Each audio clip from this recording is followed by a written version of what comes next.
अब देखो, ये बात तो हम जानते ही हैं कि दी बॉयज का सीजन 4 हमें इस साल 2023 में देखने को नहीं मिलेगा, जो कि वाकई फैंस के लिए एक बुरी खबर है। और इसीलिए शो के मेकर्स ने दी बॉयज की spin off series Gen V को इसी साल लाने का प्लान किया है, जिसका एपिसोड 1, 2, 3 हमें आज यानी कि 29 सितंबर को देखने को मिलेगा, जो कि मे बी आप में से काफी लोगों ने अभी तक देख भी लिया होगा। जिसके बारे में सीरीज के मेकर्स ने ये भी कहा था कि ये शो दी बॉयज से भी ज्यादा गौर सीन से भरा होगा, यानी कि इस शो के अंदर दी बॉयज से भी ज्यादा खून खराबा है।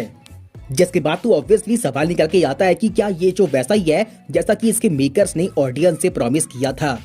एंड इसीलिए अभी हाल ही में इसके फर्स्ट रिएक्शन रिव्यूज भी निकल के आ चुकी हैं। तो फर्स्ट ऑफ ऑल अगर बात करें शो के बेसिक प्लॉट के बारे में, जो कि फोकस करता है गोडोल्किन यूनिवर्सिटी के ऊपर, जो कि एक कॉलेज है पर सिर्फ नाम का, क्योंकि यहाँ पर आम बच्चे नहीं पढ़ती हैं बल्कि पढ़ती हैं कुछ teenager superheroes. And इस कॉलेज का मेन फोकस है इन बच्चों को इनकी पावर्स के बारे में सिखाकर इन्हें ट्रेन करना, ताकि ये आगे चलकर किसी बड़े शहर में सुपर हीरो बन सके।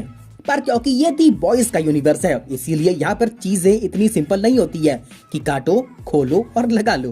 क्योंकि शो के अंदर चीजें तब बिगड़ना चालू होती है जब यहाँ के छात्रों को कॉलेज के कुछ खतरनाक और काले रहस्यों के बारे में मालूम पड़ता है।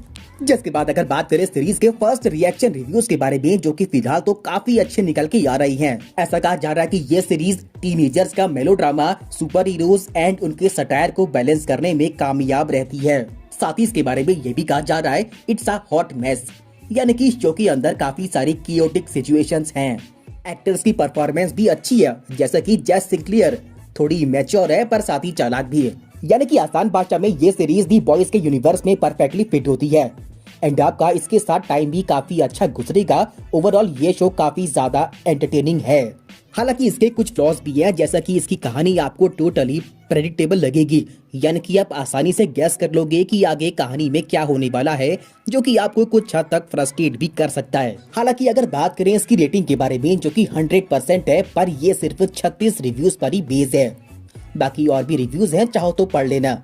अब देखो, अगर बात करें वन पीस सीरीज के बारे में, जिसके सीजन 2 को प्लेटफॉर्म ने ऑलरेडी ऑफिशियली कंफर्म कर दिया है। साथ ही मैंने आपको ये भी इन्फॉर्म कर दिया था कि सीजन 2 की स्टोरी को पहले ही लिखा जा चुका है। अब बस इंतजार है सीजन 2 की casting, pre production and filming का। जिसके बाद अगर बात करें सीजन 2 की कास्टिंग के बारे में, तो ऐसा कहा जा रहा है कि हमें सीजन 2 के अंदर ये सभी कैरेक्टर्स देखने को मिलेंगे, जैसे कि ऑब्वियसली क्रोकोडाइल, निको रॉबिन, स्मोकर, तशीगी, डॉक्टर कुरेहा, वीवी, वॉफिल, मॉन्की दी ड्रैगन, फायरफिस्ट एस और साथ ही चॉपर भी। जिसके बाद सवाल निकल के आता है कि आखिर सीजन 2 की फिल्मिंग कब तक चालू हो पाएगी। तो इसके मेकर्स ने इसके बारे में ऐसा रिवील किया था कि हमारे सामने दो बड़े इश्यूज हैं। सबसे पहला डब्ल्यूजीए की स्ट्राइक और दूसरा सैग-आफ्ट्रा की स्ट्राइक। बट अभी हाल ही में जो अपडेट निकल के आई है, तो उसके हिसाब से डब्ल्यूजीए की स्ट्राइक खत्म हो चुकी है, यानी कि फिल्मिंग की टाइम पर भी कहानी में चेंजेस किए जा सकेंगे। पर मेन इश्यू है सैग-आफ्ट्रा की स्ट्राइक, क्योंकि बिना कास्टिंग किए फिल्मिंग शुरू नहीं कर सकते।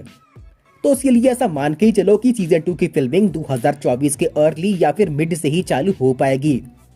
और रही बात कि हमें सीजन 2 कब तक देखने को मिल पाएगा, तो हाईली चांस है 2025 के मिड या फिर एंड तक। बाकी आप में से कौन कौन शो के लिए बहुत ज्यादा बेसब्री से वेट कर रहा है, तो नीचे #OnePiece सीजन 2 कमेंट करना मत भूलना।